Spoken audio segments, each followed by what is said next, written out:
Assalamualaikum warahmatullahi wabarakatuh. Perkenalkan, kami dari kelompok 4 yang beranggotakan Citra Arifiani, Dania Alif Rahma, Ani Fadila, Siska Dinaritasari, dan Ratna Editya Nisfusyami. Di sini kami akan mempresentasikan hasil dari tugas kami mengenai ketahanan nasional. Yang pertama, di sini ada mengenai latar belakang ketahanan nasional di Indonesia. Pengembangan konsepsi ketahanan nasional diarahkan pada upaya untuk memupuk, membina, menumbuh kembangkan, dan meningkatkan kekuatan, kemampuan, keuletan, dan ketangguhan atau yang biasa disebut dengan K4. Sedangkan di sisi lain, mampu meminimalisir, mengeliminir, dan meniadakan setiap bentuk ancaman, tantangan, hambatan, dan gangguan atau biasa disebut dengan ATHG. K4 dan ATHG ini perlu dikaji, ditumbuh kembangkan, dan dimantapkan pada diri setiap warga negara. Konsepsi ketahanan nasional pada dasarnya adalah studi tentang K4 dan ATHG yang menjadi perangkat hidup manusia, baik sebagai individu, kelompok, masyarakat, maupun sebagai bangsa. Keberhasilan bangsa Indonesia dalam mengimplementasikan kewaspadaan nasional untuk menghadapi dan mengatasi setiap bentuk ATHG, gejolak, peristiwa, dan memburuknya berbagai aspek kehidupan akan semakin memperkokoh persatuan dan kesatuan bangsa Indonesia. Selanjutnya, di sini ada pengertian mengenai ketahanan nasional. Gagasan mengenai ketahanan nasional di Indonesia dimulai pada tahun 1962. Lembaga yang bertugas mengkaji dan mengembangkan ketahanan nasional disebut dengan Lembaga Pertahanan Nasional atau Lemhanas. Lembaga ini memiliki tugas untuk menemukan, menyusun, mengkaji, dan menyelenggarakan konsepsi ketahanan nasional. Definisi mengenai ketahanan nasional mengalami perubahan yang berarti, yaitu yang pertama, ada konsep Lemhanas tahun 1968.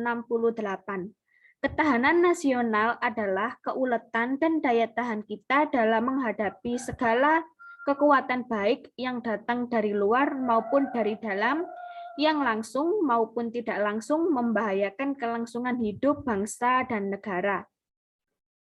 Yang kedua, ada konsepsi Lemhanas tahun 1969.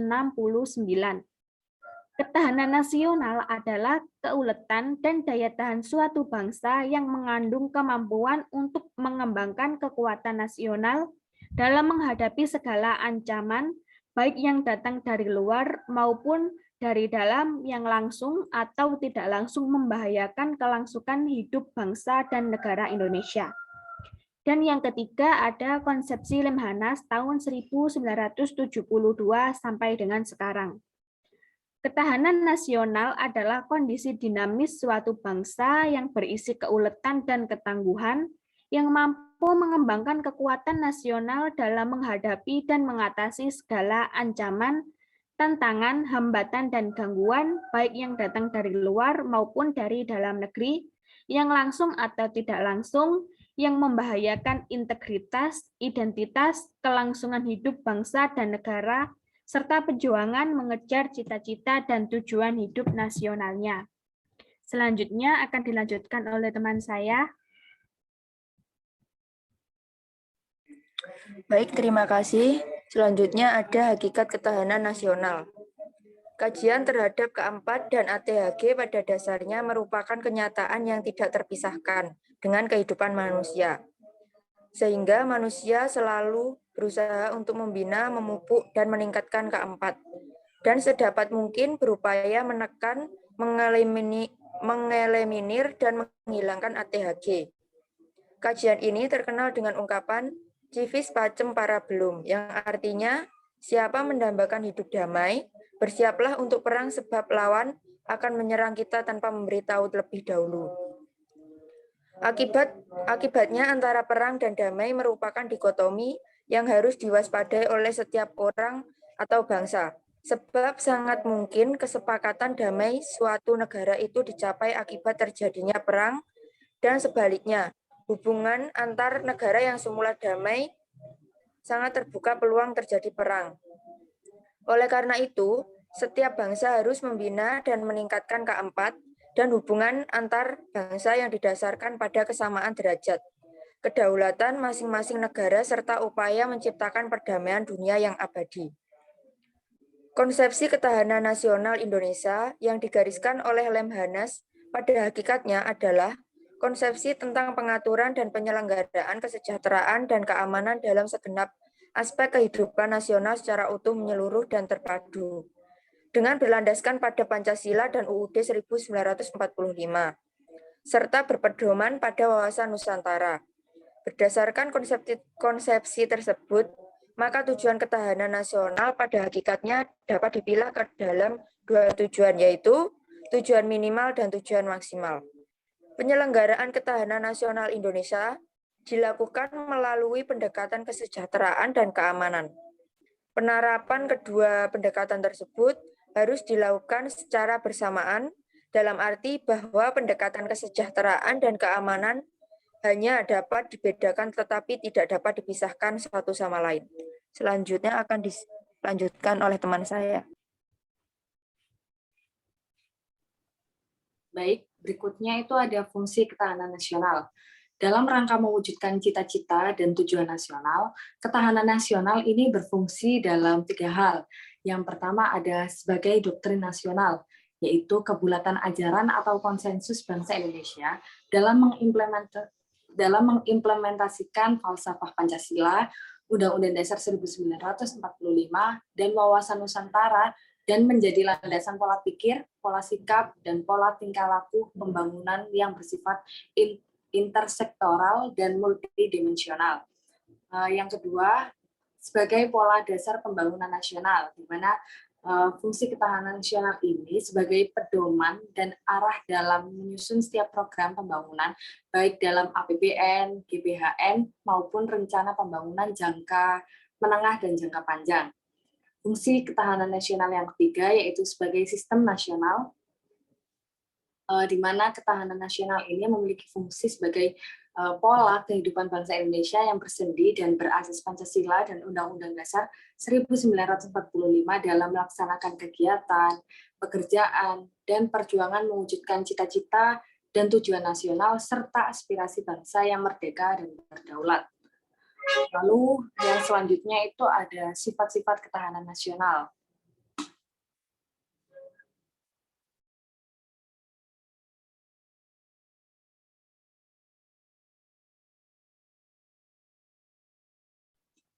Sifat-sifat ketahanan nasional di sini ada 6.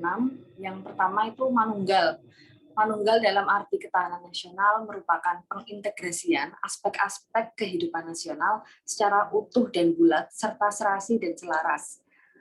Sifat yang kedua yaitu dinamis. Dalam artian ketahanan nasional bergerak setiap waktu sesuai dengan imbangan antara K4 dan ATHG. Yang ketiga, mawas ke dalam artian ditujukan untuk bangsa Indonesia, untuk bangsa dan negara sendiri, namun harus dihindarkan prinsip nasionalisme yang sempit. Yang keempat itu berkewibawaan. Berkewibawaan dalam arti ketahanan nasional ini mantap secara otomatis akan memancarkan kewibawaan nasional yang diperhitungkan oleh bangsa lain. Lalu ada sifat yang kelima yaitu tidak membenarkan sikap adu kekuatan dan adu kekuasaan. Dalam artian bahwa bangsa Indonesia ini tidak mengembangkan sikap ekspansionisme bangsa-bangsa, agresi ke negara lain, atau melibatkan diri dalam konflik antar negara, melainkan justru menggalang kerjasama dengan bangsa-bangsa lain untuk menciptakan perdamaian dan ketertiban dunia yang berdasar pada kemerdekaan, kedaulatan, dan keadilan. Sifat yang keenam yaitu percaya pada diri sendiri, dalam arti bahwa bangsa ini percaya yakin, dan mampu untuk mengurus rumah tangganya sendiri tanpa bergantung pada pihak lain. Untuk itu, diperlukan untuk menciptakan rasa percaya pada diri sendiri, rasa kebangsaan, rasa cinta terhadap tanah air, dan cara berpikir rasional dalam menyikapi kejadian atau peristiwa yang terjadi di sekeliling kita. Untuk selanjutnya bisa dilanjutkan oleh teman saya.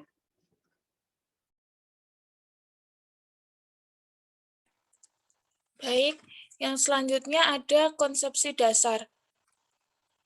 Konsepsi ketahanan nasional Indonesia pada dasarnya adalah konsepsi tentang pengaturan dan penyelenggaraan kesejahteraan dan keamanan dalam segenap aspek kehidupan nasional melalui pemanfaatan, kerjasama, dan pemberdayaan lingkungan. Aspek kehidupan nasional dirumuskan dengan metode Astagatra. Yang pertama ada aspek ilmiah Trigatra, posisi dan lokasi geografi Indonesia. Bangsa Indonesia memandang wilayahnya sebagai suatu kesatuan yang utuh dan bulat dengan segenap isinya, sehingga memberikan peluang bagi penggunaan segenap potensi dan sumber daya efektif yang berkaitan dengan posisi dan lokasi geografis Indonesia. Yang kedua ada keadaan dan kekayaan alam. Kekayaan alam adalah segala potensi dan sumber alam, baik hayati maupun non-hayati, yang terdapat di bumi, air atau laut, dan udara di seluruh wilayah kekuasaan atau yurisdiksi Indonesia. Kemudian yang ketiga ada keadaan dan kemampuan penduduk. Penduduk adalah orang yang mendiami wilayah atau tempat tertentu dalam suatu negara. Bidang kependudukan dapat dipandang dari 3 sisi, yaitu jumlah, komposisi, dan sebaran penduduk. Kemudian ada aspek sosial Pancagatra. Yang pertama ada ideologi. Ideologi merupakan landasan dasar falsafah, pandangan hidup, dan sekaligus menjadi dasar cita-cita dan tujuan nasional bangsa Indonesia. Kemudian ada politik. Ketahanan nasional bidang politik meliputi kajian bidang politik dalam negeri dan politik luar negeri yang senantiasa mendasarkan pada Pancasila dan Undang-Undang Dasar 1945. Kemudian ada ekonomi. Ketahanan nasional bidang ekonomi dikatakan relatif tinggi apabila terjamin pencukupan dan tersedianya barang dan jasa yang penting sesuai dengan kebutuhan masyarakat. Kemudian yang keempat ada sosial budaya. Ketahanan nasional bidang sosial budaya menyangkut kebudayaan nasional, integrasi nasional, dan identitas nasional. Dengan terwujudnya ketahanan nasional bidang sosial budaya, maka sekaligus dapat diwujudkan masyarakat Pancasila yang ditandai oleh kepribadian Indonesia. Kemudian yang terakhir ada pertahanan keamanan. Pertahanan keamanan adalah upaya rakyat semesta Indonesia dengan ABRI sebagai intinya. Selanjutnya akan disampaikan oleh teman saya. Ya, berikut merupakan ada hubungan antara Trigatra dan Pancagatra, yaitu pertama, ketahanan nasional bergantung pada kemampuan bangsa atau negara, yaitu memanfaatkan aspek ilmiah sebagai dasar penyelenggaraan kehidupan nasional. Yang kedua, ketahanan nasional merupakan pengertian dari holistik. Holistik itu sendiri merupakan adanya hubungan yang erat antara gatra dengan kehidupan nasional. Dan yang ketiga ada kelemahan di satu bidang mengakibatkan kelemahan dan dapat mempengaruhi keseluruhan kondisi. Yang keempat ada ketahanan nasional ditentukan oleh struktur atau konfigurasi, aspeknya secara struktural fungsional, bukan dari penjumlahan ketahanan setiap gatranya. Dan yang kelima ada hubungan antara Trigatra dan Pancagatra memiliki hubungan yang sangat erat atau hubungan timbal balik. Hal tersebut biasanya dinamakan dengan interrelasi dan interdependensi, yaitu artinya saling berhubungan atau ketergantungan. Slide selanjutnya, Mbak. Simpulan dari pemateri ketahanan nasional tersebut yaitu dasar ketahanan nasional merupakan studi tentang hakikat K4 dan ATHG yang menjadi sebuah pegangan hidup manusia sebagai individu, kelompok, masyarakat, dan negara. Negara Indonesia sendiri memiliki berbagai suku, pulau, dan lautan yang sangat luas. untuk mempertahankan negara kita dari ancaman dan gangguan dari negara lain, kita harus memperkuat ketahanan nasional kita.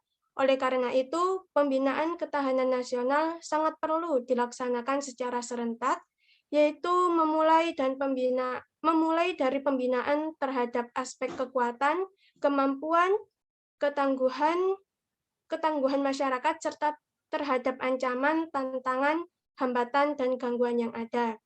Ketahanan nasional merupakan cara yang ampuh karena di dalamnya terdapat landasan seperti Pancasila sebagai landasan ideologi dan UUD 1945 sebagai landasan konstitusional serta wawasan Nusantara sebagai landasan visional.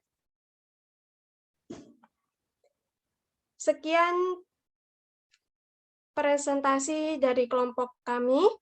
Mohon maaf apabila ada salah-salah kata dalam pengucapan, dan mohon maaf apabila adanya pengurangan penguasaan materi yang telah kami sampaikan.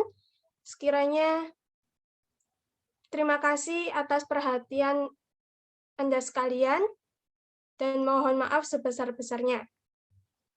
Wassalamualaikum warahmatullahi wabarakatuh.